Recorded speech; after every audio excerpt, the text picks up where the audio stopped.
The notary's stamp was still warm when I realized my mother's signature didn't look right. I was standing in the hallway of Hargrove and Beale Legal Services, holding a copy of my mother's will, the one my brother had filed 3 days after her funeral, and I kept staring at the loop in the letter M. My mother's handwriting had a very specific quirk. She always lifted her pen between the M and the A in her name. A tiny break, barely visible, but I had watched her sign birthday cards and school permission slips and Christmas checks my entire life. I knew that signature the way I knew her voice. There was no break in this one. I folded the paper, I put it in my purse. I walked out of the building into the November cold, and I sat in my car for 11 minutes without starting the engine. My name is Claire. I am 31 years old. I am a registered nurse, and I have spent the last 4 years working night shifts in a cardiac unit because the overnight differential helped me pay off my student loans faster. I am practical. I am not dramatic. I do not catastrophize. But I knew what I was looking at. And I knew exactly who had done it. Let me back up, because you need to understand what my family looked like before all of this happened, before I understood that the version I believed in was never real. My mother, Diane, raised 2 kids on her own in Raleigh, North Carolina, after my father left when I was 6, and my brother Derek was 9. She worked as an office administrator for a dental practice for 22 years. She drove a 2009 Honda Civic until the transmission gave out.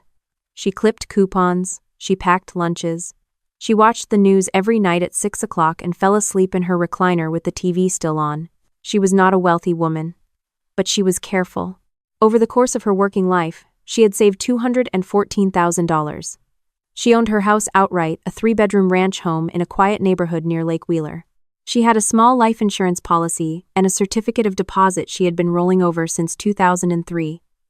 It was not a fortune, but for a woman who had raised 2 children alone on an administrator's salary, it was everything she had.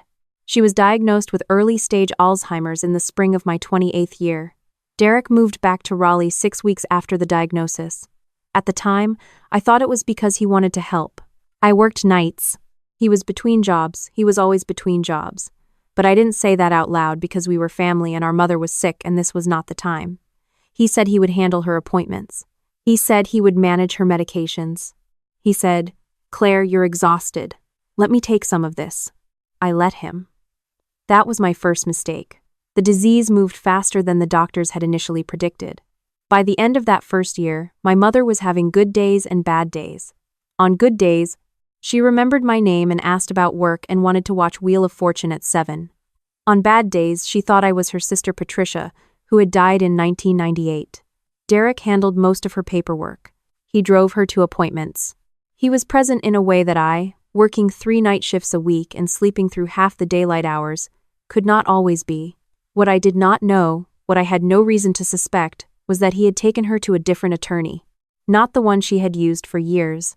A different one, a solo practitioner named Gerald Marsh, whose office was 40 minutes from her house and who, I would later learn, charged a flat fee of $1,200 for will revisions without requiring extensive documentation of the client's mental competency. He took her on a Tuesday. I was sleeping. He had her sign a revised will that left the house, the savings account, and the CD to him. Entirely. My name appeared once in the document, in a paragraph that read, "I leave to my daughter Claire the sum of $1, as she has been well provided for in other ways." I did not know this document existed until 4 days after my mother's funeral. She passed in late October, a Sunday. I had just come off a 12-hour shift when Derek called me.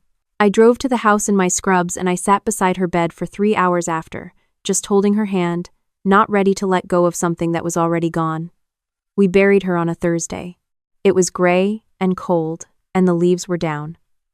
I spent the following week in a fog that I think anyone who has lost their last remaining parent will recognize. I went through her kitchen, and I found her old recipe box, and I sat on the floor and cried for 40 minutes over a handwritten card for banana bread. I was not thinking about money. I want to be clear about that. I was not thinking about what she had or hadn't left me. I was thinking about the way she used to hum while she washed dishes. I was thinking about how she pronounced particularly with an extra syllable. I was grieving. Derek filed the will on a Friday. He did not tell me. I found out because our mother's longtime attorney, the original one, a woman named Sandra Cho who had known our family for 15 years, called me.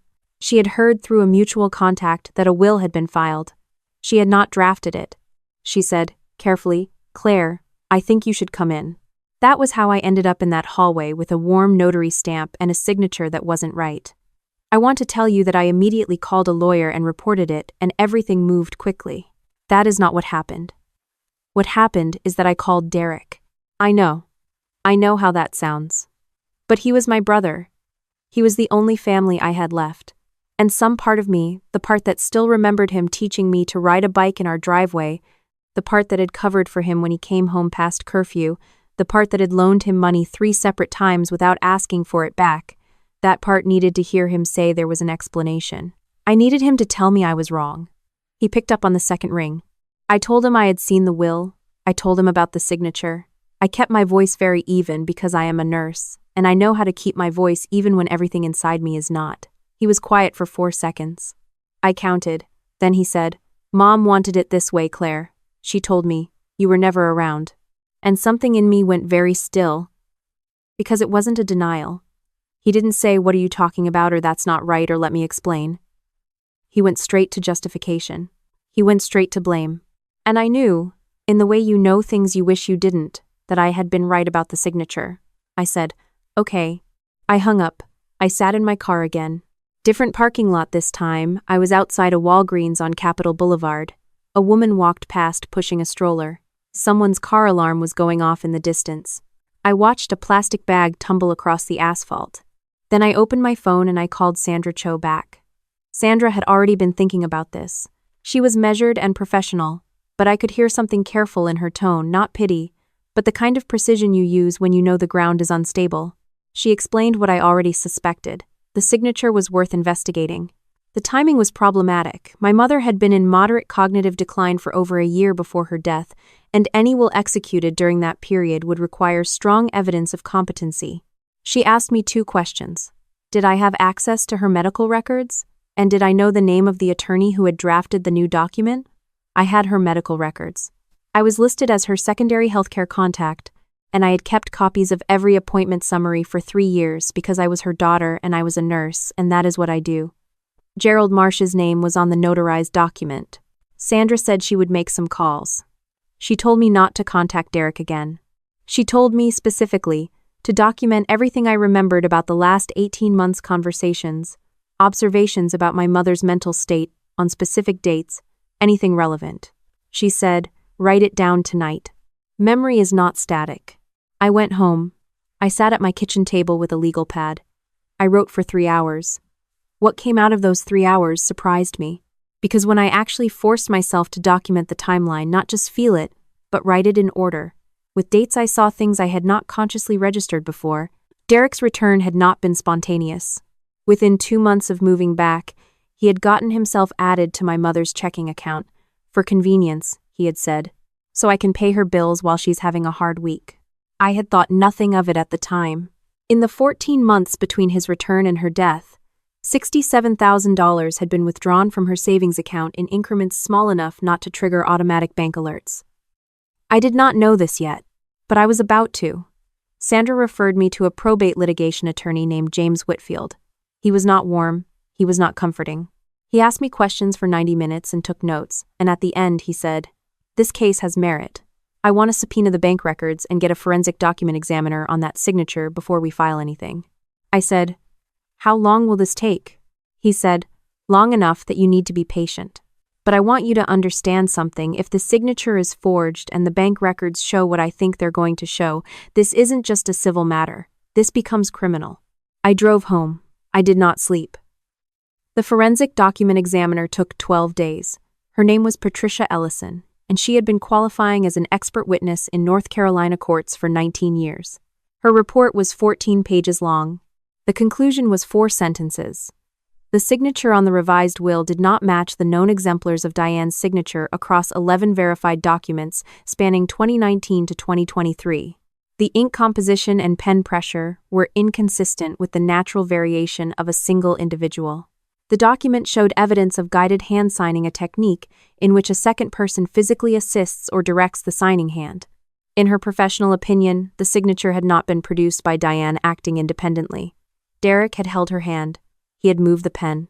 Our mother, who was having a bad week, who may not have known what she was signing, who may not have known what day it was, had been guided through her own erasure. I read the report sitting at James's conference table. He slid a box of tissues toward me without comment. I used 2 of them. Then I straightened up and I asked him what happened next. What happened next was Gerald Marsh. James filed a complaint with the North Carolina State Bar the same week he filed the civil petition to contest the will. Gerald Marsh, it turned out, had 3 prior complaints on record, 2 resolved informally, 1 resulting in a private reprimand. He had a pattern of taking competency-sensitive clients without following the protocols designed to protect vulnerable adults. When investigators contacted him, he provided documentation of the signing appointment. Video footage from his office camera, which he had required clients to consent to as a liability measure, showed my mother sitting across from his desk. It showed Derek standing beside her. It showed Derek leaning over, taking her hand, and guiding it across the signature line while Gerald Marsh looked at the document, not at her face. Gerald Marsh's license was suspended pending a full disciplinary hearing. He called Derek that same afternoon. James's investigator found this out later. Derek apparently told him to relax, that it was going to be fine, that Claire was just being emotional about the estate. Derek did not know about the bank records yet. The subpoena came back 3 weeks after we filed. $67,000. 41 separate withdrawals over 14 months. ATM transactions, online transfers, 2 cashier's checks made out to a company called Meridian Rentals LLC. James ran the company registration. Meridian Rentals LLC had been incorporated in Delaware 4 months after Derek moved back to Raleigh. Its sole registered agent was Derek Allen Harmon. He had set up a shell company. He had been systematically moving our mother's money into it, money she had saved for 22 years, money that was supposed to carry her through whatever years she had left, and then, whatever years we had after. I thought about him sitting at her kitchen table. I thought about him cutting up her grapefruit in the mornings because her hands shook. I thought about how he had called me the week before she passed and said, "She asked for you today. She had a good day." And I had driven over and she had known who I was, and we had watched Wheel of Fortune together, and Derek had made us all chamomile tea. I thought about all of it. And then, I thought about the bank records, and I let myself be angry in a way I had been holding back for months. James filed the criminal referral to the Wake County District Attorney's Office on a Tuesday morning. I did not know until he called me that afternoon. He said it had been his judgment to move while we had maximum documentation, and before Derek had any indication of the scope of what we had found. Derek was served at his apartment that Thursday.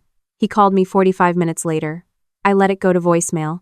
Then I listened to the message, which was 4 minutes of him alternating between telling me I had betrayed our family and crying and saying our mother would be ashamed of me. I sat with that for a long moment. Then I called James and told him about the voicemail. He said to save it and not respond. I saved it. I did not respond. The civil case settled before it went to trial. Derek's attorney, his third, after he'd burned through 2 others, contacted James in February. Derek would withdraw all claims to the estate. He would return $61,000 of the $67,000 he had transferred. The remainder, James confirmed, had already been spent and was unrecoverable in the short term, though it was included in the criminal restitution calculation. The house would go to market value, and the proceeds would be distributed per the original will Sandra Cho had on file from 2021, in which my mother had split everything evenly between the 2 of us. I signed the settlement agreement on a gray Tuesday morning. James had a small coffee maker in the corner of his conference room. His assistant brought me a cup without asking, and I held it with both hands and read every page carefully before I signed anything, because I had learned something over the past 4 months about the cost of not reading carefully. The criminal case did not settle. Derek was charged with financial exploitation of a disabled adult, forgery of a legal instrument, and elder financial abuse, all felonies under North Carolina statute. Gerald Marsh faced a separate criminal referral for notarial fraud. Derek pled guilty in May to 2 of the 3 charges in exchange for the 3rd being dropped. The judge sentenced him to 30 months, suspended to 18 months of supervised probation, 200 hours of community service, full restitution, and a permanent bar from serving as a fiduciary or trustee for any person in the state of North Carolina. I was not in the courtroom when he was sentenced.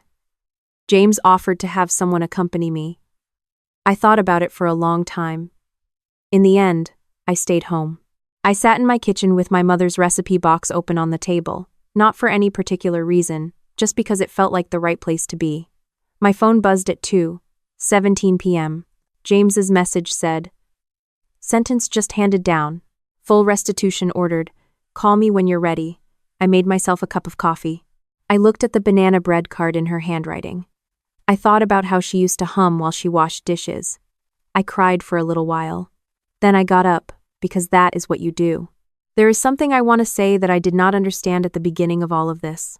I spent the first weeks after finding that will, feeling like I had done something wrong by questioning it, like I was being petty, or greedy, or disloyal. Derek had counted on that feeling. The first thing he said to me before any lawyer, before any investigation, before any evidence was, "You were never around." He said it immediately, reflexively, because he had probably been rehearsing it. He had already built the story he would tell. The devoted son who had been there, and the absent daughter who showed up at the end wanting what she hadn't earned. He had counted on me feeling guilty enough to let it go. I want to tell you that I was close. For about 72 hours after that phone call, I was very close to telling myself it wasn't worth it, that fighting would damage whatever was left of my family, that maybe I had been absent in ways I wasn't fully accounting for. What stopped me was not anger. It was a very simple question that I wrote down on the legal pad that first night. Did my mother actually want this? Not what Derek said she wanted. Not what the forged document said. What did Diane, the woman who clipped coupons and drove her Civic until the transmission failed and fell asleep watching the news, actually want for her children? I knew the answer. I had always known it. She wanted fairness. She wanted us both to be okay. She had worked her entire adult life toward that exact outcome. The fraud hadn't just stolen from me. It had stolen from her, from what she had intended, from what she had worked for, from her right to have her wishes honored even after she was gone. When I held on to that, the path forward was clear. The house sold in late spring. I did not buy it. I thought about it for a long time, but in the end it felt like the wrong kind of holding on. A young couple bought it, they had a toddler, and the wife was pregnant. The day I did the final walkthrough before closing, I stood in my mother's kitchen for a few minutes. The recipe box was already in my car. The recliner had gone to a neighbor who'd always admired it. The room was empty and full of afternoon light. I thought about all the mornings I had sat at that table after night shifts, too tired to drive home, eating toast my mother had made without being asked. I thought about how she would sit across from me and drink her coffee and not try to fill the silence because she understood that sometimes a person just needed to be somewhere safe and quiet before they could face the rest of the partena day. I said goodbye to the room. I don't know if that sounds strange. It doesn't feel strange. I drove home with the windows down. My mother left me $107,000, a set of dishes she had bought at an estate sale in 1994, and a handwritten note that Sandra Cho had kept with the original will at my mother's request. The note was dated March of last year, during what must have been a good week. The handwriting was shaky but clear. It said, "Claire, I know you think I don't always see you. I see you. I have always seen you. You are the steady one. Don't let anyone tell you that steadiness isn't a kind of love. It is the best kind. Mom, I have read it more times than I can count. I keep it in the recipe box, next to the banana bread card. Derek has not contacted me since the sentencing. I do not expect him to. I am not waiting. Gerald Marsh's license was permanently revoked by the state bar in the fall. His office closed. I don't know what he's doing now, and I find that I don't have much energy left over for wondering what I do have energy for. My mother's dishes, which I use every day, a kitchen that is mine, work that I am good at and that matters. Mornings when I drive home after a long shift and the sun is coming up and the city is still mostly quiet and I think about steadiness and what it costs and what it protects. I think about the way she hummed while she washed dishes, the extra syllable in particularly, the way she could sit in comfortable silence with someone who needed it. I try to do the same. She taught me that.